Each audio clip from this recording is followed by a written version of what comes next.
Do you want to sync tasks or projects between Notion and Jira?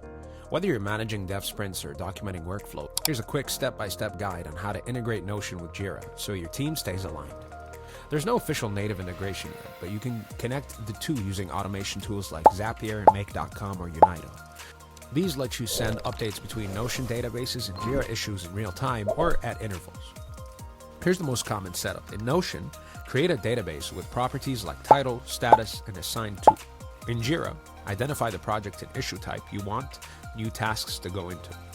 Use a connector tool to create a trigger in Notion, like when a new item is added or a status is changed. Then set the action in Jira, like creating or updating an issue with matching field.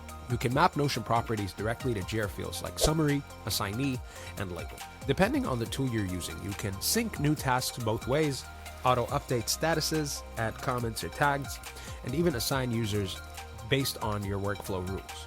Some tools offer real-time two-way sync, others only push data one way. Choose based on how dynamic your setup needs to be. A few things to keep in mind. Most automation tools require a paid plan for two-way sync.